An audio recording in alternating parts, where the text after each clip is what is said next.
الذين اصطفى لا سيما على سيد الأنبياء وخاتم الأنبياء والمرسلين سيدنا محمد صلى الله عليه وسلم وعلى آله وأصحابه أجمعين وعلى كل من تبعهم بإحسان إلى يوم الدين. أما بعد فأعوذ بالله من الشيطان الرجيم. بسم الله الرحمن الرحيم.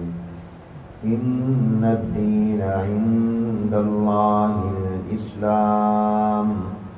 صدق الله العظيم وصدق رسوله النبي الكريم ونحن على ذلك لمن الشاهدين والشاكرين والحمد لله رب العالمين. قابل صد احترام حضرات علماء کرام، بزرگان محترم، برادران اسلام، معزز حاضرین مجلس، السلام علیکم ورحمۃ اللہ وبرکاتہ۔ میرے لیے خوشی، مسرت اور سعادت کا مقام ہے کہ آج اس اکیڈمی میں پہلی مرتبہ آپ حضرات سے ملاقات اور گفتگو کی سعادت اور شرف حاصل ہو رہا ہے۔ شکر گزار ہوں محترم حضرت مولانا مفتی محمد عمیر حسین صاحب دامت برکاتہ العالیہ کا، جو اس ملاقات کا ذریعہ اور سبب بنے۔ میرا یہ حالیہ مختصر سفر حضرت کی پرخلوص دعوت پر ہے، اور یہ جان کر خوشی ہوئی کہ کچھ عرصہ قبل یہ اکیڈمی قائم ہوئی ہے، اور الحمدللہ یہ اسلام کی تعلیم کا اور اشاعت کا ایک مرکز ہے، اور اللہ اس کو اپنی بارگاہ میں قبول فرمائے۔ اصل چیز قبولیت ہے۔ حکیم الاسلام حضرت مولانا قاری محمد طیب صاحب رحمۃ اللہ علیہ پاکستان ایک بار تشریف لائے تو لاہور میں ایک بڑے خطاط تھے، فوت ہو گئے۔ انہوں نے حضرت سے درخواست کی کہ حضرت میں نے ایک دکان لی ہے جس میں میں بیٹھ کر کتابت کیا کروں گا، اور میں کاتب ہوں اور یہی میرا ذریعہ آمد ہے، تو آپ نے میری دکان کے قریب ایک جگہ کل تشریف لانا ہے، تو اگر 2 منٹ کے لیے میری دکان پر بھی آ جائیں اور وہاں دعا فرما دیں تو آپ کی بڑی عنایت ہوگی۔ حکیم الاسلام حضرت مولانا قاری محمد طیب صاحب رحمۃ اللہ علیہ نے دعوت قبول فرما لی۔ جب وہاں تشریف لائے تو انہوں نے کہا حضرت یہ دعا کر دیں کہ میری جو کتابت ہے اور میرا جو لکھنا ہے، یہ میرا فن میرے استاد حضرت نفیس شاہ صاحب رحمۃ اللہ علیہ کی طرح ہو جائے۔ حضرت مولانا سید انور حسین نفیس شاہ صاحب جو عالمی مجلس تحفظ ختم نبوت کے امیر بھی رہے، وہ سید الخطاطین تھے۔ ان کو اللہ نے لکھنے کا فن عطا کیا تھا اور بہت خوبصورت لکھتے تھے۔ مکہ المکرمہ میں حرم شریف میں ایک دروازے کا نام ان کے ہاتھ کا لکھا ہوا ہے، بہت بہترین خط تھا۔ اکثر حضرات کی یہ خواہش اور کوشش ہوتی تھی کہ ہم جو بھی کتاب لکھیں اس کا ٹائٹل اور سر ورق ہم ان سے لکھوائیں، تو کہا کہ میں ان کا شاگرد ہوں، آپ یہ دعا فرما دیں کہ میرا خط میرے استاد کی طرح ہو جائے۔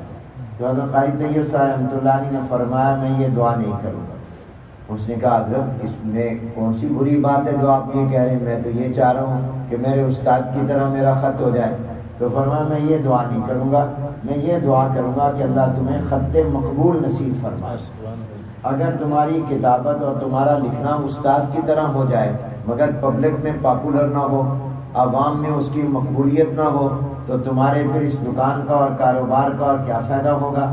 اس لیے میں یہ دعا نہیں کروں گا کہ تمہارا خط استاد کی طرح ہو جائے، استاد کی طرح بھلے نہ ہو لیکن پاپولر ہو جائے، مقبول ہو جائے۔ تو جب مقبول ہو جائے گا عند اللہ اور عند الناس تو تمہارا کام بن جائے گا۔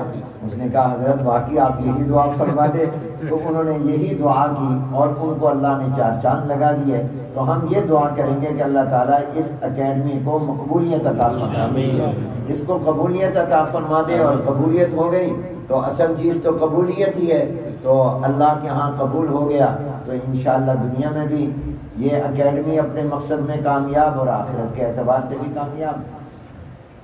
جہاں تک اس بات کا تعلق ہے کہ میں اپنے کچھ تجربے کی روشنی میں، اس لیے کہ تقریباً نصف صدی 50 ایئرز مجھے ہو گئے ہیں اس مدارس اور اس دینی نظام اور دینی تعلیم سے وابستہ ہوئے، اگرچہ میں اس میں کوئی کامیابی تو حاصل نہیں کر سکا، لیکن میں نے بہرحال اس نظام کو 50 سال دن اور رات شب و روز دیکھا ضرور ہے۔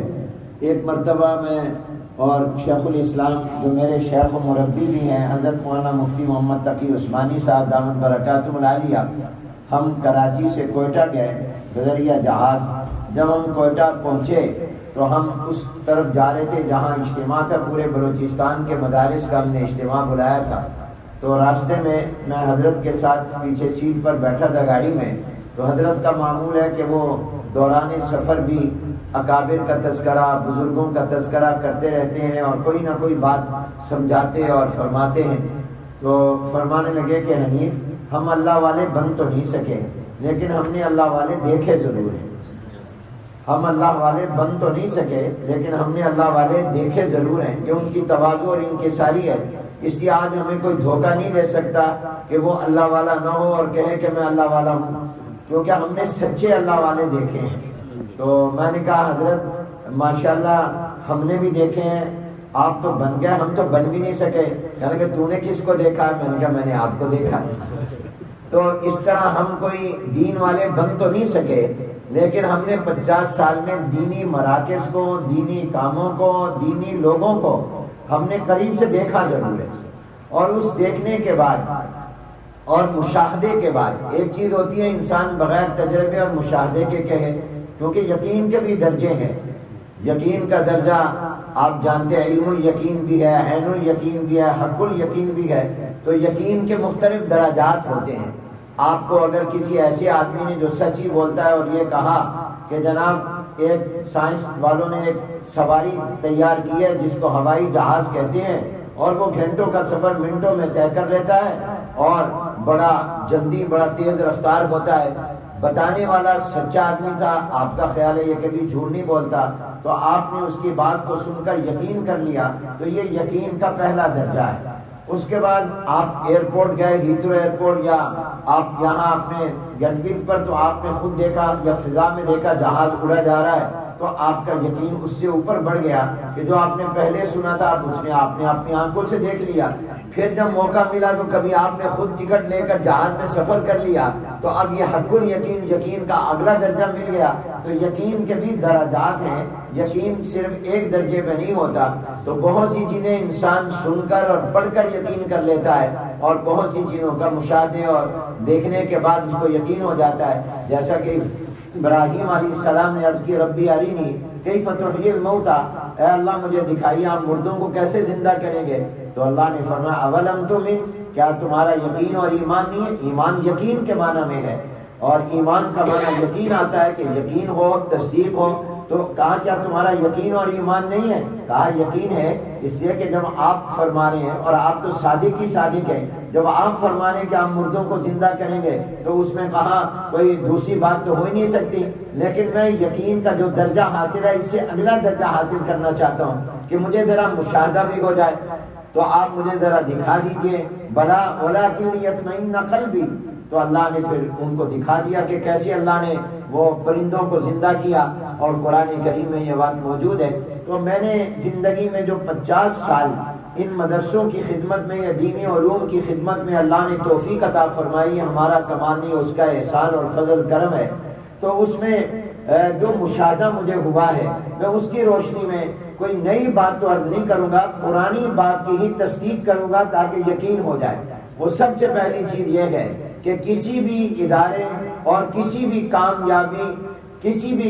کی کامیابی کی سب سے بنیادی چیز اور سب سے بنیادی پتھر جو ہے وہ اخلاص ہے، کہ آپ وہ کام اللہ کی رضا کے لیے کر رہے ہو۔ اگر اس کا مقصد کسی کا مقابلہ ہو، اگر اس کا مقصد شہرت ہو، اگر اس کا مقصد دکھلاوا ہو، اگر اس کا مقصد اپنی معاشی ضروریات ہو، اگر اس کا مقصد اپنی ملازمت کے مواقع مہیا کرنا ہو کہ بھی میں نے کوئی کام نہیں مل رہا، چلو میں ایک اکیڈمی بنا لوں، مسجد بنا لوں، مدرسہ بنا لوں، اگر اپنی معاشی ضرورت کے لیے بنایا جا رہا ہے، اپنی اغراض کے لیے بنایا جا رہا ہے، یا شہرت اور دکھلاوے کے لیے بنایا جا رہا ہے، یا کسی کے مقابلے کے لیے بنایا جا رہا ہے، یا کسی نے نکالا اپنے مدرسے اور سینٹر سے تو سوچا اب میں مقابلے میں جا کے بنا لوں تاکہ اس کو سبق سکھاؤں کہ تو نے مجھے کیوں نکال دیا، تو یاد رکھیے ایسے دین کے کام کا کوئی فائدہ نہیں ہے، یہ ہوا منصورہ ہے، یہ ریت کا پہاڑ اور ریت کا ٹیلا ہے، اسی کام میں برکت ہوگی اور اسی میں قبولیت ہوگی جو صرف اور صرف اللہ کی رضا کے لیے ہوگی، جو اخلاص کے ساتھ ہوگا، جو اللہ کو خوش کرنے کے لیے ہوگا، اللہ کے دین کے لیے ہوگا۔ جناب نبی کریم رحمت عالم حضور اکرم صلی اللہ علیہ وسلم سے پوچھا جا رہا ہے کہ یا رسول اللہ کی راہ میں جہاد کرنے والا کون سا حقیقی مجاہد شمار ہوگا؟ تو حضور علیہ السلام نے فرمایا جو اللہ کے کلمے کو بلند کرنے کے لیے جا رہا ہے، جو اپنی بہادری اور شجاعت دکھانے کے لیے یا کسی اور غرض کے لیے جا رہا ہے، اس کا کوئی اس کو اجر و ثواب نہیں ملے گا، اجر و ثواب اسی کو ملے گا جو اللہ کی رضا کے لیے کر رہا ہے۔ آپ نے یہ مشکات شریف کی روایت پڑھی اور سنی اور پڑھائی ہوگی کہ جناب نبی کریم صلی اللہ علیہ وآلہ وسلم نے فرمایا کہ قیامت میں جن کے خلاف سب سے پہلے فیصلہ ہوگا وہ قاری قرآن ہوگا۔ اللہ تعالیٰ اس کو اپنی نعمتیں یاد دلا کر فرمائیں گے بتا میری نعمتوں کا کیا شکر ادا کیا؟ وہ کہے گا اللہ میں نے زندگی قرآن کے لیے وقف کر دی، دن رات قرآن پڑھتا پڑھاتا رہا، قرآنی علوم پھیلاتا رہا۔ اللہ تعالیٰ فرمائیں گے کذبتا، تو نے جھوٹ بولا، تیری نیت یہ نہیں تھی کہ میں قرآن آگے پہنچاؤں بلکہ تو اپنی تعریف چاہتا تھا کہ لوگ تجھے بڑا قاری کہیں، تجھے بڑا عالم کہیں، تجھے اپنی نیت کا بدلہ مل گیا، لوگوں نے تمہاری تعریف کر دی اور تمہاری شہرت ہو گئی۔ آج ہمارے ہاں تمہاری اس کا کوئی اجر نہیں ہے، فرشتوں کو اللہ حکم کریں گے اس کو اوندا منہ جہنم میں ڈال دو۔ اسی طرح سخی کو لایا جائے گا، کو لایا جائے گا۔ یہ کتنے اونچے مرتبے اور کتنی بڑی عبادتیں ہیں، اپنی گردن کو کٹا دینا، اور اسی طرح اللہ کی راہ میں صدقہ خیرات کرنا اور قرآن کریم پڑھانا اور اس کی تعلیم۔ لیکن چونکہ مقصد شہرت ہوگا، دکھلاوا ہوگا، تو ان پر اللہ کے ہاں کوئی اجر نہیں ہوگا، بلکہ اللہ فرمائیں گے جن کے لیے کیا تھا ان سے اجر مانگو، مجھ سے کیا مانگتے ہو؟ تو سب سے پہلی چیز اخلاص ہے کہ اللہ کی رضا کے لیے کام کریں، جو کام بھی کریں وہ اللہ کو خوش کرنے کے لیے، اللہ کے دین کو اونچا کرنے کے لیے اور اللہ کے دین کو پھیلانے اور عام کرنے کے لیے ہو، اپنی ذاتی شہرت، ذاتی تعریف اور اغراض اس میں نہ ہو۔ ہاں اگر اللہ کی رضا کے لیے کر رہے ہو، لوگ خود بخود تمہاری تعریف کر دیں تو یہ تو ان الذین آمنوا وعملوا الصالحات سیجعل لهم الرحمن ودا ہے، یہ تو زبان خلق نکارہ خدا ہے کہ اللہ نے آپ کی نیت یہ نہیں ہونی چاہیے۔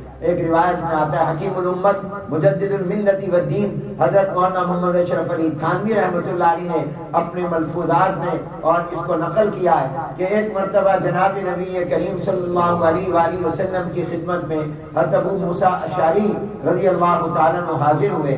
حضور علیہ السلام نے فرمایا ابو موسیٰ رات ہم نے تمہارا قرآن سنا، تم نفلوں میں قرآن پڑھ رہے تھے، نماز میں قرآن پڑھ رہے تھے، ہم پیچھے تمہارا قرآن سن رہے تھے، بہت خوبصورت قرآن پڑھتے ہو، بہت صحت و تجوید کے ساتھ پڑھتے ہو، بہت پیارا قرآن تم نے پڑھا۔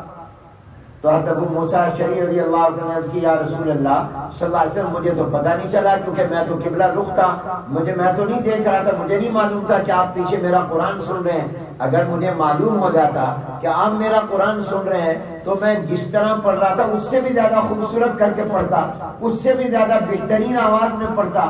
اب یہ واقعہ اور روایت نقل کر کے حضرت تھانوی رحمۃ اللہ نے سوال قائم کیا کہ یہ تو ریاکاری ہو جاتی، اور حضور علیہ السلام نے اس پر تنبیہ نہیں فرمائی، اور ابو موسیٰ اشعری رضی اللہ عنہ حضور کے تربیت یافتہ ہے، صحبت یافتہ ہے، انہوں نے کیسے کہہ دیا؟ اب جب وہ قرآن پڑھتے ہیں تو اللہ کے لیے نہ ہوتا، وہ حضور کے لیے ہوتا، تو یہ تو اخلاص کے خلاف ہے۔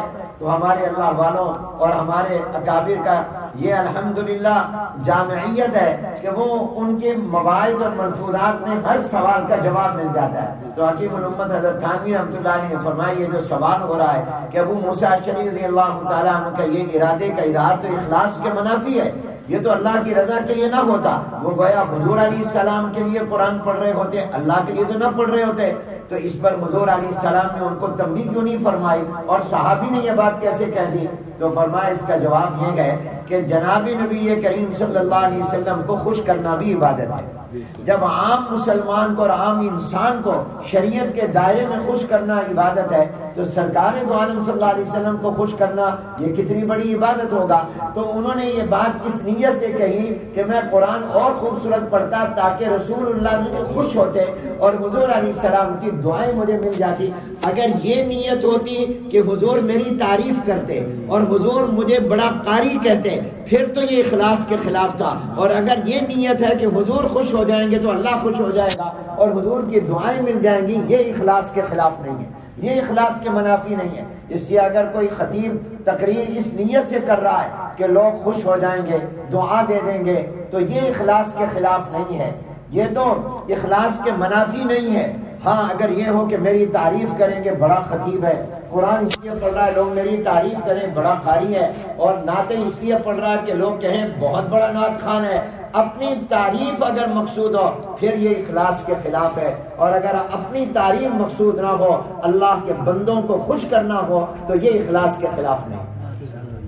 اس لیے اگر آپ نے اکیڈمی بنائی ہے اس نیت سے کہ علاقے کے لوگ خوش ہو جائیں گے، ہمارے قریب ہے قرآن و سنت کی تعلیم کا مرکز بن گیا، اسلام کا مرکز بن گیا، لوگ خوش ہو جائیں گے، دعائیں دیں گے، یہ اخلاص کے خلاف نہیں ہے۔ لیکن اگر یہ ہو کہ ہماری تعریف ہو کہ ایسی اکیڈمی تو پہلے تھی نہیں اب بن گئی اور کسی کو اس طرح کا خیال نہیں آیا، ان کو خیال آیا، مقصود اگر اپنی تعریف اور شہرت ہوگا تو پھر اس کام کی کوئی حیثیت نہیں ہے، وہ پرے کام کے برابر بھی نہیں ہے۔ اس لیے کہ سب سے پہلی چیز اور پہلا پتھر جو ہوتا ہے وہ اخلاص ہوتا ہے۔ آپ دیکھیے آج تک بیت اللہ آباد ہے، خانہ کعبہ آباد ہے، اور دنیا سے مشرق مغرب سے عرب کیا، عجم کیا، گورے کیا، کالے کیا، بیت اللہ میں جا رہے ہیں، طواف کر رہے ہیں، بوڑھے کیا، جوان کیا، کمزور اور ضعیف بھی، اور پوری دنیا سے مرد و عورت جا رہے ہیں، لاکھوں لوگوں کا مجمع رہتا ہے۔ یہ کیا ہے؟ یہ حضرت ابراہیم اور اسماعیل علیہ السلام کا اخلاص ہے۔ کیا اخلاص ہے؟ کہ بیت اللہ کی تعمیر کی ہے، اللہ کا گھر بنایا ہے، اور گھر بنانے کے بعد دعائیں کیا کر رہے ہیں؟ یہ نہیں ہے کہ بہت فخر ہم نے اللہ کا گھر بنایا، ہم نے ہمارے کعبہ بن گئے، نہیں، دعا کر رہے ہیں ربنا تقبل منا انک انت السمیع العلیم، اے اللہ ہماری اس خدمت کو قبول فرما لیجیے، اے اللہ اس محنت کو اپنی بارگاہ میں قبول فرما لیجیے۔ اللہ کی بارگاہ میں دعائیں کر رہے ہیں، اور اس وقت میں فخر نہیں ہے، تکبر نہیں ہے، بلکہ عاجزی ہے، انکساری ہے، تواضع ہے، اور بارگاہ خداوندی میں قبولیت کی دعائیں کر رہے ہیں۔ تو آج تک جو خانہ کعبہ اور بیت اللہ آباد ہے، معتمرین سے، حجاج سے اور زائرین سے، یہ ابراہیم اور اسماعیل علیہ السلام کے اخلاص کا نتیجہ ہے، یہ ان کے اخلاص کا نتیجہ ہے، اور اللہ نے ہمارے اکابر کو یہی اخلاص دیا۔ آج پوری دنیا میں دارالعلوم دیوبند کا فیض ہے۔ دیوبند تو اس زمانے میں نہ کوئی ضلع نہ کوئی تحصیل، وہ تو ایک قصبہ اور گاؤں تھا جہاں پر زندگی کی ضرورتیں اور سہولتیں بھی نہیں ہیں، سڑکیں بھی نہیں، بجلی بھی نہیں، اور وہاں پر جب دارالعلوم کی بنیاد رکھی گئی کوئی عمارت بھی نہیں، انار کے درخت کے نیچے رکھی گئی، انار کے درخت کے نیچے ایک استاد محمود اور شاگرد محمود بیٹھے اور اللہ کے دین کو پڑھنا پڑھانا شروع کیا۔ اخلاص کی برکت سے آج دنیا کا کوئی ملک ایسا نہیں ہے جہاں بال واسطہ اور بلا واسطہ ڈائریکٹ یا انڈائریکٹ اللہ نے دارالعلوم کا فیض نہ پہنچایا۔ آپ جہاں چلے جائیں گے آپ کو فیض ملے گا۔ یہ کیا فیض ہے؟ یہ اخلاص ہے۔ بانی دارالعلوم دیوبند حجت الاسلام حضرت مولانا محمد قاسم صاحب نانوتوی رحمۃ اللہ علیہ، آج دنیا کے جس ملک میں آپ چلے جائیں آپ کو دعوت و تبلیغ والی محنت ملے گی۔ اب یہ دعوت و تبلیغ کی یہ محنت جو پوری دنیا میں پھیلی اور پھیل رہی ہے، اور ایسے ایسے ملکوں میں جہاں میں اور آپ تصور نہیں کر سکتے، پیدل جماعتیں گئی ہیں، جنگلوں اور پہاڑوں سے گزری ہیں، اور آپ کے اس ملک میں ابتدا میں جب وہ لوگ آئے ہیں ٹیلی فون بوتھوں میں انہیں راتیں گزاری ہیں، سخت سردی اور برفباری میں صرف مسلمانوں کو اسلام کے پکا کرنے اور اسلام کی طرف لانے کے لیے یہ حضرت مولانا محمد الیاس رحمۃ اللہ علیہ کا اخلاص تھا۔ حالانکہ مولانا محمد الیاس رحمۃ اللہ علیہ کے پاس نہ کوئی ریاست ہے، نہ کوئی ملک ہے، نہ کوئی سلطنت ہے، نہ ان کے پاس کوئی فوج ہے، نہ ان کے پاس میڈیا ہے، نہ ان کے پاس کوئی بجٹ ہے، نہ کوئی ان کے پاس وسائل ہے۔ ایک اللہ کا بندہ ہے اور بستی نظام الدین سے اپنے مشن کا آغاز کر رہا ہے، مگر اخلاص کی قوت اور طاقت ایسی ہے کہ اللہ نے اس اخلاص کی برکت سے دنیا کے کونے کونے میں ان کے درد کو اور پیغام کو پہنچا دیا۔ کہاں کہاں پہنچا؟ میں ہندوستان گیا، حکیم الامت حضرت تھانوی رحمۃ اللہ علیہ کی خانقاہ تھانہ بھون میں حاضر ہوا۔ حضرت نے 1000 سے زیادہ کتابیں ہر موضوع پر جو لکھی ہیں، وہ جس کمرے میں اور حجرے میں بیٹھ کر لکھی ہیں اس کی جگہ قبر کی جگہ سے زیادہ نہیں، اس کا طول و عرض اتنا ہی ہے جتنا تقریباً قبر ہوتی ہے۔ اتنے چھوٹے کمرے میں بیٹھ کر حکیم الامت حضرت تھانوی رحمۃ اللہ علیہ نے کیا اصلاح اور ارشاد کا کام کیا کہ آج آپ دنیا کے جس ملک میں چلے جائیں وہاں آپ کو حضرت کا فیض نظر آئے گا۔ یہ سب کا سب کیا ہے؟ یہ اخلاص کی برکت ہے۔ تو سب سے پہلی چیز اخلاص ہے۔ اخلاص اگر ہوتا ہے تو اللہ تعالیٰ، کیوں میں کہا کرتا ہوں کہ اللہ سب سے بڑے ہیں، جب اللہ سب سے بڑے ہیں تو جو کام اللہ کے لیے ہوگا وہ کام بھی چھوٹا نہیں ہوگا، وہ بھی بڑا ہو جائے، اور اللہ کے علاوہ سب چھوٹے ہیں۔ یہ پرائے کہاں کے ایک مچھر کے برابر بھی نہیں ہے پوری دنیا، تو اس لیے جو دنیا کے لیے ہوگا اس کی حیثیت مچھر کے برابر بھی، اس سے بھی نیچے چلی جائے گی۔ اور جب اللہ بڑے ہیں تو اللہ کے لیے کوئی کام ہوگا تو اس کام کو بھی اللہ بڑا کر دے گا۔ امام غزالی رحمت اللہ علیہ اللہ کی بارگاہ میں حاضر ہو رہے ہیں اور اللہ تعالیٰ فرمانے آخرت کے لیے کیا لائے؟ تو اپنی تمام علمی خدمات پیش کرتے ہیں۔ فرمایا ان کا بدلہ تو دنیا میں دے دیا، کچھ آخرت کے لیے تو اب پریشان ہے۔ فرمایا تمہارا ایک عمل ہمارے پاس ہے، وہ اخلاص کے ساتھ نیکی تھی، ہم نے جب تم نے وہ کی ہم نے فیصلہ کیا کہ ہم تمہیں جنت میں داخل کر دیں گے۔ کیا کہا کہ تم ایک مرتبہ لکھ رہے تھے اور کانے کی لکڑی کی قلم تھی اور کاغذ پر تم لکھ رہے تھے، ایک مکھی آئی پیاسی، وہ آ کر تمہارے اس قلم کے آگے بیٹھ کر سیاہی چوسنے لگی، تمہاری نظر پڑی، تم نے اپنا ہاتھ روک لیا یہ سوچ کر کہ یہ اپنی پیاس بجھا لے، کتنی میری سیاہی یہ چوس لے گی، میں دوبارہ دوات میں قلم لگا کر سیاہی لے کر لکھ لوں گا۔ ہم نے سوچا کہ امام غزالی بندہ ہو کر مکھی پر ترس کھا رہا ہے جس سے اس کو کوئی امید بھی نہیں کہ اس کو بدلہ دے گی، تو ہم رب اور رحمان ہو کر امام غزالی پر ترس نہ کھائیں، اس نے ہماری مخلوق کا خیال کیا، ہم اس کو جنت میں داخل کریں، ہم اس لیے تمہیں جنت میں داخل کریں۔ یہ کیا تھا؟ یہ اخلاص تھا۔ اور ایک واقعہ اور مجھے یاد آیا، اور یہ واقعہ بھی حضرت شیخ الحدیث مولانا محمد زکریا رحمۃ اللہ علیہ نے لکھا ہے۔ فضائل اعمال میں گئے، فرماتے ہیں کہ ایک صاحب تھے اور ان صاحب کے بارے میں یہ پتہ چلا کہ ان کے گھر میں ایک بکری ہے جو دودھ بھی دیتی ہے اور شہد بھی دیتی ہے، اس کے ایک تھن سے دودھ نکلتا ہے، ایک سے شہد نکلتا ہے۔ یہ واقعہ سنا تو ایک بزرگ اللہ والے نے سنا تو وہ اسی جگہ گاؤں میں گئے، ایڈریس پر پہنچے، جا کے دروازہ کھٹکھٹایا، اندر سے بڑھیا نے دروازہ کھول پوچھا کون؟ کہا میں فلاں آدمی ہوں اور میں فلاں جگہ سے آیا ہوں، آپ کے میاں کہاں ہیں؟ کہا وہ کہیں کام سے گئے ہیں۔ کہا کہ اچھا، میں نے سنا کہ آپ کے گھر میں ایک ایسی بکری ہے جو دودھ بھی دیتی ہے اور شہد بھی دیتی ہے، تو ہے تو میں ذرا اس کی تصدیق کے لیے آیا ہوں۔ وہی میں نے کہا نا کہ ہمارا یقین کا درجہ پڑ جائے، خود دیکھ لیں، تو ذرا مجھے دکھا دو تاکہ میرا جو علم الیقین ہے وہ عین الیقین میں بدل جائے۔ انہوں نے کہا بالکل ہے ہمارے گھر میں بکری۔ کہا کہ ذرا اگر آپ مجھے دکھا سکیں۔ اس نے پردے میں سے ایک طرف کا دروازہ کھولا اور بکری باہر کر دی، یہ بکریاں دیکھ لو۔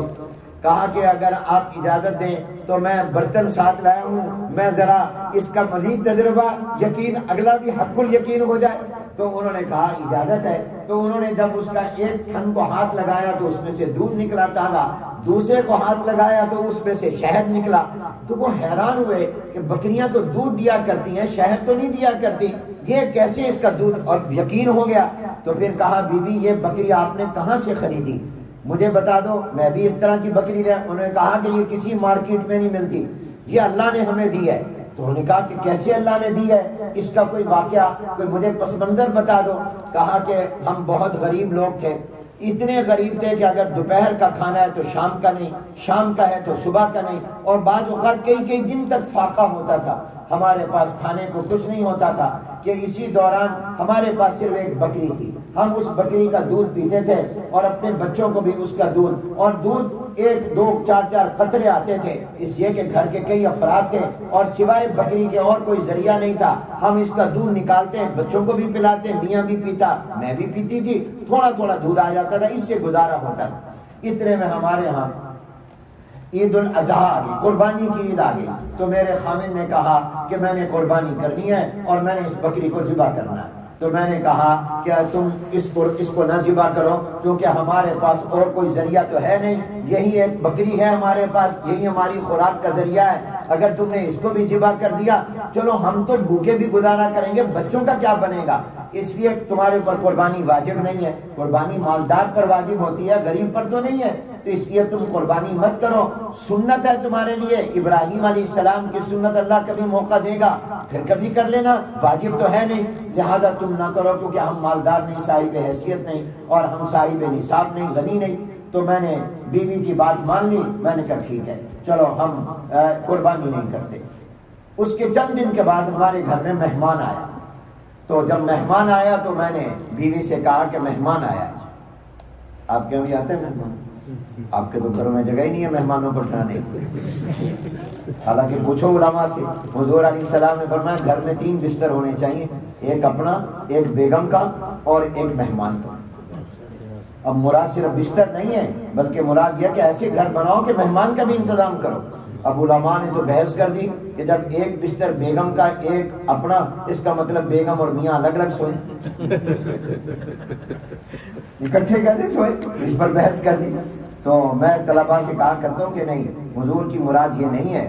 میاں بیوی حضور علیہ السلام ازواج مطہرات کے ساتھ سوتے تھے، روایتوں میں آتا ہے، احادیث میں آتا ہے. بلکہ اگر عذر بھی آ جاتا عورت کا، حضرت ام سلمہ کو عذر آ گیا، رات کو سوئی ہوئی تھی ساتھ، حضرت عائشہ کو آ گیا، فرمایا بھی کپڑا باندھ لو اضافی تاکہ کوئی کپڑے خراب نہ ہو آپ کے اور میرے، اور میرے ساتھ لیٹ جاؤ. یہ روایتوں میں آتا ہے. تو اکٹھے سوتے تھے. یہ حضور نے جو الگ بسترے کا کہا اس لیے کیونکہ کبھی کبھی لڑائی بھی ہو جاتی ہے نا، تو ناراضگی بھی ہو جاتی ہے. تو جب ناراضگی ہو تو پھر پریشانی نہ ہو، اپنا الگ بیڈ ہو، الگ بستر ہو، تاکہ ناراضگی میں وہاں چلا جائے اور وہ چلی جائے ناراض ہو کر، تو پھر ایک دوسرے کو منا بھی لیں گے.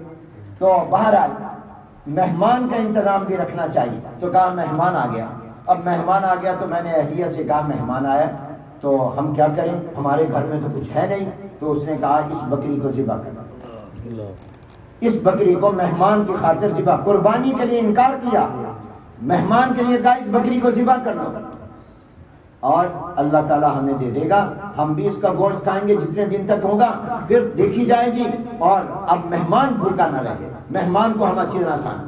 میں نے بکری ذبح کر لی اور کھانا تیار کر کے میں بکری کو باہر لے گیا. بیوی نے کہا، بیگم نے، دیکھو دور لے جا کر ذبح کرو، بچے نہ دیکھ لیں. اگر بچوں نے دیکھ لیا کہ بکری تم نے ذبح کر دی ہے تو وہ پھر رونا شروع کر دیں گے، اور پھر ان کو یہ ہوگا کہ وہ جس کی ہمیں خوراک ملتی تھی وہ بکری نے، دور لے جا کر کرو.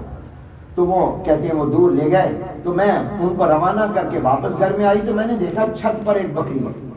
تو میں فوراً پیچھے گئی. میں نے کہا وہ بکری شاید تمہارے ہاتھ سے چھوٹ گئی، وہ تو گھر کی چھت پر ہے. اس نے کہا وہ تو میں نے ذبح کر دیا، یہ کوئی اور بکری ہے، یہ اللہ کا انعام ہے، جلدی جاؤ اس بکری کو جا کے قابو کرو. میں واپس آ گئی. بکری نے چھت میں سے ہمارے صحن میں چھلانگ لگا دی. میں نے اس بکری کو باندھ لیا اور رکھ لیا.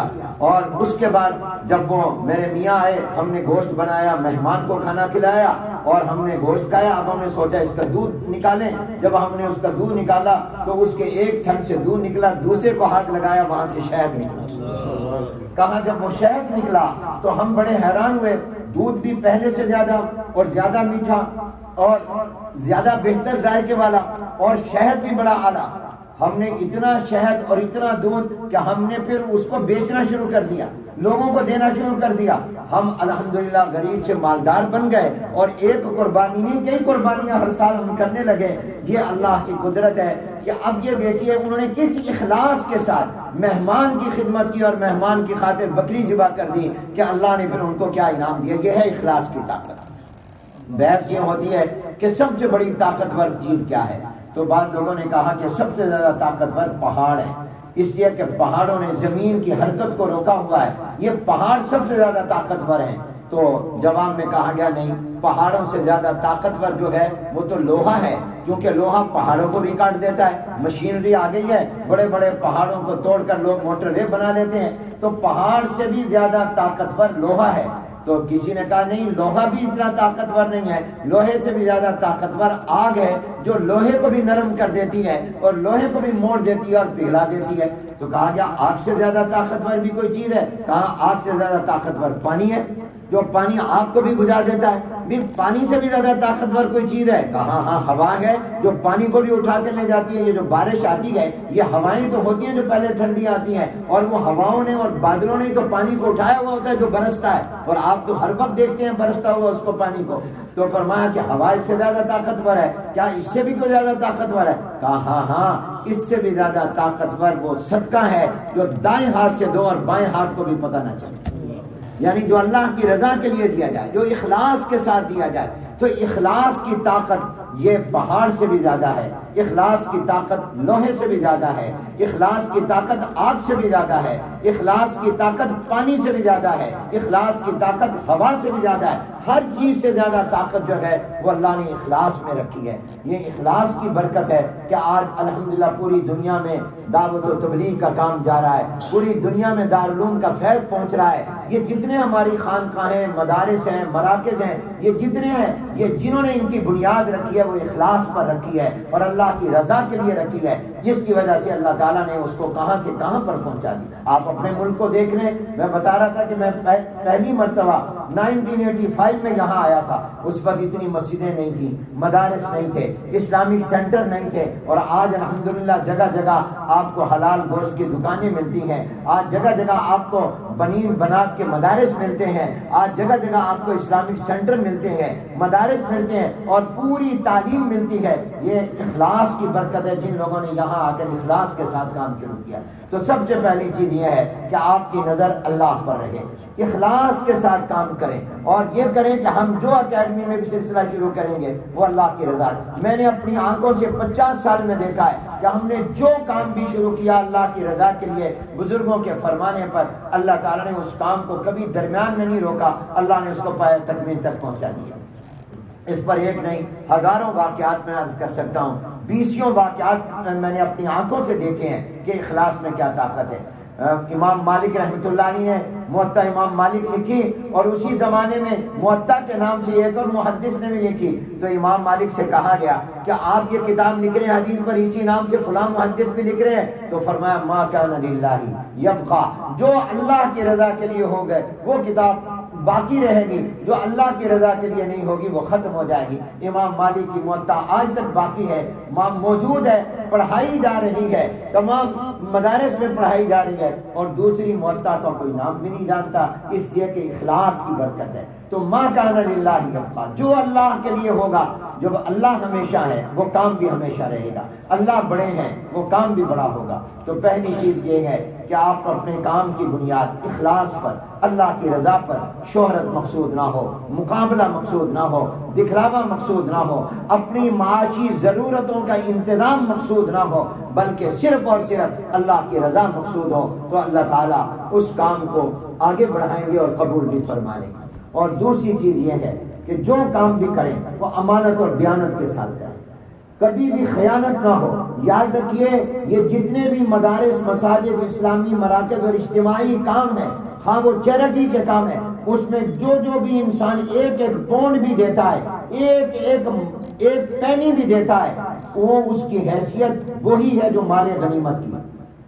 حضور علیہ السلام کے پاس صحابی آئے، یا رسول اللہ یہ جہاد ہوا، دشمن کا جو مال آیا آپ نے تقسیم کر دیا، یہ ایک چادر، یہ ایک چیز میں نے رکھ لی تھی اور آپ کی اجازت کے بغیر رکھ لی تھی۔ حضور نے فرمایا اب قیامت میں تمہیں اس کا حساب دینا ہوگا، کیونکہ یہ میری نہیں ہے اور کسی ایک کی نہیں تھی، یہ تمام فوجیوں کی تھی، یہ تمام کا اس میں حصہ ہے۔ اب میں کس کس کو بلاؤں اور کس کس کو میں جا کر بتاؤں؟ اب تم نے یہی حکم مال مدرسے کے مال کا ہے، یہی مسجد کے مال کا حکم ہے، اس لیے کہ وہ اجتماعی مال ہے، وہ انفرادی مال نہیں ہے، اس کا ایک ایک پونڈ بڑا قیمتی ہے، اس کو امانت کے ساتھ، دیانت کے ساتھ رکھنا، صحیح جگہ پر خرچ کرنا، کبھی بھی اس مال میں خیانت نہ ہو۔ اگر امانت اور دیانت ہوگی وہ تمہارے اوپر لوگوں کا بھی اعتماد ہوگا اور اللہ تعالیٰ بھی اس کو ترقی دیں گے۔ میرے والد حضرت مولانا محمد شریف صاحب جالندھری رحمۃ اللہ علیہ جو دارالعلوم دیوبند کے فاضل تھے اور حکیم الاسلام حضرت مولانا قاری محمد طیب صاحب رحمۃ اللہ علیہ کے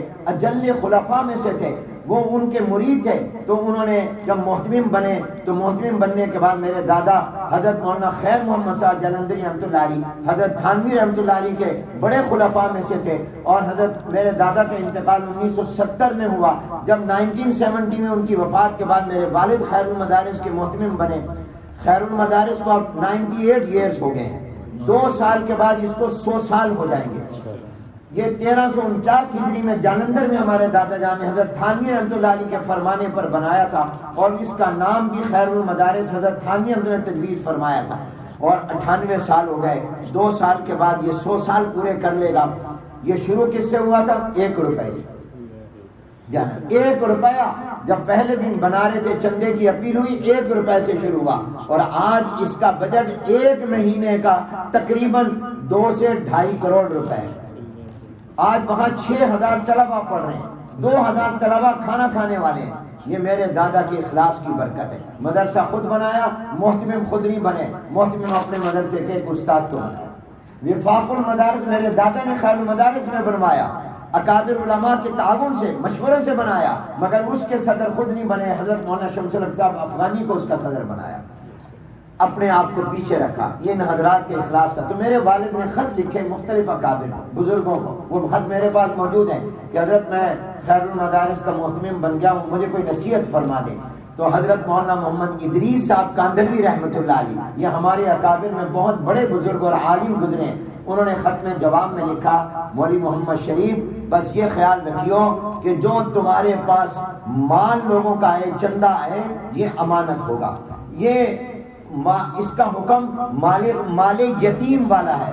جس طرح کوئی بچے کا والد فوت ہو جائے اور اس کا چچا یا دادا وہ اس کا گارڈین بن جائے، تو جس طرح یتیم کے مال کے اندر وہ فضول خرچ نہیں کر سکتا، اس کے لیے ضروری ہے۔ تو یہ جتنا بھی اکیڈمی کا، اسلامک سینٹر، مسجد، مدرسے کا مال ہے، اس کا حکم مال یتیم والا ہے۔ جو یتیم کے مال کے شریعن حکم ہے وہی اس کا حکم ہے۔ اس مال کو فضول خرچ نہ کرنا، اس کا خیال کرنا۔ پھر آگے ایک جملہ فرمایا، بہت پیارا جملہ فرمایا، مولوی شریف ایسا کوئی کام نہ کرنا جس کی وجہ سے عند اللہ ماخوذ ہو جاؤ اور عند الناس ملوم ہو جاؤ، یعنی اللہ تمہیں پکڑ لے اور سزا دے اور لوگ تمہیں برا بھلا کہیں اور ملامت کریں، ایسا کوئی کام نہ کرنا۔ تو دوسری چیز ہے امانت اور دیانت۔ پہلی چیز اخلاص ہے، دوسری چیز امانت اور دیانت ہے، اور تیسری چیز جو آخری بس اب عرض کرتا ہوں وہ مشورہ ہے، وہ مشاورت ہے۔ کوئی کام بغیر مشورے کے نہ کریں۔ اللہ نے حضور علیہ السلام کو فرمایا صحابہ سے مشورہ کریں، حالانکہ حضور کا تو اللہ تعالیٰ سے ہر وقت 1 to 1 تعلق ہے، ڈائریکٹ تعلق ہے، ہر بات میں اللہ سے پوچھ سکتے ہیں، اللہ میں کیا کروں، صاحب وحی ہے، آپ پر تو وحی آتی ہے، آپ دل میں کچھ سوچ رہے ہو اللہ رہنمائی فرما دیتا ہے۔ لیکن وہ پیغمبر جن کی زبان سے سچ کے علاوہ کچھ نکل نہیں سکتا، جن کے خیالات اور دماغ میں کوئی چیز غلط آ نہیں سکتی، جن کی ہر بات دین بن جاتی ہے، شریعت بن جاتی ہے، حدیث بن جاتی ہے، ان کو بھی، اور جن پر اللہ کی وحی بھی آتی ہے، جن کی ڈائریکٹ ڈائلنگ ہے ہر وقت 1 to 1 ہے اللہ تعالیٰ سے، لیکن ان کو بھی اللہ فرما رہے ہیں وَشَاوِرْهُمْ فِي الْأَمْرِ وَأَمْرُهُمْ شُورَىٰ بَيْنَهُمْ، آپ مشورہ کریں۔ اور حضور علیہ السلام صحابہ سے مشورہ کریں۔ ایک مرتبہ ایک نوجوان نے مجھ سے کہا، مولوی حنیف تم خیر المدارس پاکستان کا بڑا مدرسہ ہے، اس کے محتمم بنے بہت چھوٹی عمر میں، میری 20 سال عمر تھی جب میں اس کا محتمم بنا 1981 میں، تو کہا 1401 ہجری میں محتمم بنا تھا، اب 1447 جا رہا ہے، گویا 46 سال 46 ایئر ہو گئے مجھے ایک دن ایک مدرسے کا طالب علم کہنے لگا، آپ تو بالکل نوجوان تھے، تجربہ کوئی نہیں تھا، 20 سال آپ کی عمر تھی، ابھی پڑھ کر فارغ 2 مہینے پہلے ہوئے تھے، محتمم بن گئے، تو آپ نے کس طرح یہ مدرسہ پھر چلا لیا اور کس طرح یہ الحمدللہ کرتا رہا؟ میں نے کہا یہ میرا کمال نہیں، اللہ کا فضل ہے، اور سب سے بڑی وجہ اس کی یہ ہے کہ میں نے کوئی کام اپنے بڑوں اور استادوں کے مشورے کے بغیر نہیں کیا۔ میں نے جو کام بھی کیا اپنے بڑوں سے مشورہ کیا، اپنے استادوں سے مشورہ کیا، اس لیے اپنے حضرات سے مشورہ کریں، اپنے مخلصین سے مشورہ کریں، اور مشورہ دینے والوں کو بھی چاہیے امانت اور دیانت کے ساتھ مشورہ دیں۔ اور وہ مشورہ دے، لیکن جو امیر ہوگا اس کی مرضی ہے کہ وہ مشورہ مانے نہ مانے۔ آج ہم کیا سمجھتے ہیں؟ مشورے کو حکم سمجھ لیتے ہیں۔ مشورہ اور چیز ہے اور حکم اور چیز ہے۔ جناب نبی کریم صلی اللہ علیہ وسلم کتنی بڑی ہستی ہیں۔ حضور علیہ السلام کا یہ واقعہ آپ نے حدیثوں میں پڑھا ہے۔ حضرت بریرہ رضی اللہ تعالیٰ عنہ، حضرت بریرہ کے خامد غلام تھے، ان کی شادی ایک غلام سے ہوئی، یہ خود بھی باندھی تھی، یہ آزاد ہو گئی۔ جب یہ آزاد ہو گئی تو آزاد ہونے کے بعد شریعت اختیار دیتی ہے کہ تمہارے مالک نے اگر تمہاری مرضی کے بغیر زبردستی نکاح کیا تھا تو تم چاہو تو آزاد ہونے کے بعد نکاح باقی رکھو یا ختم کر دو۔ اب حضرت بریرہ اس نکاح کو ختم کرنا چاہ رہی ہیں۔ ان کے جو خامد مغیث وہ چاہتے تھے کہ میرا یہ نکاح ختم نہ ہو۔ اب روایتوں میں آتا ہے مدینہ کی گلیوں میں حضرت بریرہ آگے آگے ہیں اور مغیث پیچھے پیچھے ہیں، منتیں کر رہے ہیں، دیکھ مجھے نہ چھوڑ، تیرے ساتھ میری زندگی گزری ہے، رفاقت گزری ہے، مشکات میں یہ واقعہ موجود ہے، تو مجھے نہ چھوڑ، اپنا اختیار استعمال نہ کر۔ انہوں نے کہا نہیں میں تو اپنا اختیار استعمال کروں گی، اب میں تمہارے ساتھ نہیں رہوں گی۔ معاملہ حضور علیہ السلام تک پہنچا۔ حضور علیہ السلام نے بریرہ کو بلایا اور فرمایا بریرہ یہ مغیث تم سے بہت محبت کرتا ہے اور یہ کہتا ہے تم اس کو چھوڑو نہ، اگرچہ تمہارا اختیار ہے لیکن تم نہ استعمال کرو۔ تو حضرت بریرہ نے جواب میں کہا یا رسول اللہ صلی اللہ علیہ وسلم، یہ آپ کا حکم اور آرڈر ہے یا آپ کا مشورہ ہے؟ یا آپ کا آرڈر ہے یا حکم؟ اگر حکم اور آرڈر ہے پھر تو میرے رب نے کہہ دیا وما كان لمؤمن ولا مؤمنة اذا قضى الله ورسوله امرا ان يكون لهم الخيرة من امرهم۔ اگر آپ کا آرڈر ہے پھر تو میرا ایمان کہتا ہے کہ میں آپ کے حکم پر عمل کروں، اگر میں نے آپ کی بات نہ مانی تو پھر تو میرا ایمان ہی ختم ہو جائے گا، اس لیے کہ آپ میرے نبی اور پیغمبر ہیں۔ اور اگر آپ کا مشورہ ہے تو پھر مشورے کے تو ماننے نہ ماننے کا اختیار ہوتا ہے۔ اگر آپ کا مشورہ ہے تو پھر مجھے مغیث کے ساتھ کوئی دلچسپی نہیں ہے، میں اس کے ساتھ نہیں رہنا چاہتی، اور انہوں نے علیحدگی اختیار کر لی۔ تو جب رسول اللہ کے مشورے پر حضرت بریرہ نے عمل نہیں کیا، حضور علیہ السلام کو کوئی ناراضگی نہیں ہوئی، ذرہ برابر ناراضگی نہیں ہوئی۔ آج جو لوگ مشورہ دیتے ہیں وہ سمجھتے ہیں کہ میرا مشورہ آرڈر ہے، حکم ہے، ضرور مانو، ناراض ہو جاتے ہیں، مسجد میں آنا چھوڑ دیتے ہیں، نماز چھوڑ دیتے ہیں۔ یہ نماز تم مولوی کی پڑھتے تھے، نماز تم امام کی پڑھتے تھے، تم اللہ کی پڑھتے تھے، تم نے کیوں نماز چھوڑ دی؟ جی مولوی صاحب نے ہماری بات نہیں مانی، مولوی صاحب کو میں نے کہا نماز کا ٹائم فلاں کر دو، انہوں نے کیا نہیں ہے۔ بھیا اللہ کے بندو تم مشورہ دے رہے ہو، یہ اس کی مرضی ہے کہ وہ تمہارے مشورے کو مانے یا نہ مانے۔ جب رسول اللہ کے مشورے کو حضرت بریرہ نے یہ کہا تو اس سے پیغام ملا کہ مشورہ ضروری نہیں ہوتا، سفارش کا ماننا ضروری نہیں ہوتا۔ مفتی اعظم حضرت مفتی محمد شفیع صاحب رحمۃ اللہ علیہ کے پاس کوئی آتا اور کہتا ہے حضرت فلاں افسر آپ کا مرید ہے، تعلق والا میرا کام ہے، تو آپ اس کے نام سفارشی رکہ لکھ دیں، تو حضرت رکے میں یہ لکھتے تھے کہ یہ اس امید سے آیا ہے کہ میری سفارش سے آپ اس کا کام کر دیں گے، اگر اس کام میں کوئی شرعی اور قانونی معنی نہ ہو تو آپ اس کا کام کر دیں، اور اگر کوئی رکاوٹ ہو تو آپ نہیں کریں گے تو محمد شفیع کو کوئی ناراضگی نہیں ہوگی۔ تو میرے دوستو تین باتیں میں نے عرض کی، اخلاص، امانت و دیانت اور مشورہ۔ ہمارے نظام کی بنیاد اس پر ہے۔ اللہ تعالیٰ اس اکیڈمی کو ترقیات سے نوازیں اور اس کو قبولیت عطا فرمائیں۔ الحمدللہ رب العالمین والصلاة والسلام علی سید الانبیاء والمرسلین اللہم انت السلام ومنک السلام وإلیک یرجع السلام تبارک ربنا وتعالیت یا ذا الجلال والاکرام۔ اے اللہ اس مجلس کو قبول فرما لیجیے، بابرکت فرما دیجیے۔ یہ جو حضرات قریب اور دور سے آئے ہیں ان میں سے بہت سے مجھے جانتے پہچانتے بھی نہیں، اے اللہ ہمارا کوئی آپس میں رشتہ اور کوئی کاروباری تعلق بھی نہیں، یہ صرف دین کی محبت میں آئے ہیں۔ اے اللہ اس محبت کی بہترین جزا ان کو عطا فرما دے اور ہم سب کو جنت میں بھی جمع فرما دے، اور اس اکیڈمی کو قبول فرما اور اس کے جتنے بھی منصوبے اور شعبے ہیں ان کو کامیاب فرما، اس کو کمن کیفن ظاہرن باطنن ترقی اور قبولیت عطا فرما۔ اے اللہ اس کو فیض کا مرکز اور کیف کا مرکز بھی بنا، یہاں سے جو طلبہ اور طالبات نکلے وہ بافیض بھی ہوں، باکیف بھی ہوں، یہاں کے اساتذہ کو قبول فرما، انتظامیہ کو قبول فرما، معاونین کو قبول فرما، اخلاص، امانت و دیانت اور مشاورت کا عمل جاری رکھنے کی توفیق عطا فرما، اور اس کو برکات سے مالا مال فرما اور تمام مراکز کو قبول فرما۔ اے اللہ ہم سب کا ایمان پر خاتمہ ہو اور ایمان کو ہم قبر تک لے جائیں فرمائے اور پھر آگے جنت تک یہ ایمان ہمیں لے جائے۔ اے اللہ ہم سب کا خاتمہ ایمان پر فرمانا، اے اللہ اپنا بنا کر اپنے کاموں میں لگا، جو مانگا وہ بھی عطا فرما دیجئے، جو نہیں مانگا مانگنا چاہیے آپ تو جان سے بن مانگے عنایت فرما دیجئے۔ ربنا تقبل منا انك انت السميع العليم وتب علينا انك انت التواب الرحيم وصلى الله تعالى على خير خلقه محمد وعلى اله وصحبه اجمعين۔ ہم نے نماز مغرب ایک اور جگہ پڑھنی ہے تو اس کی اجازت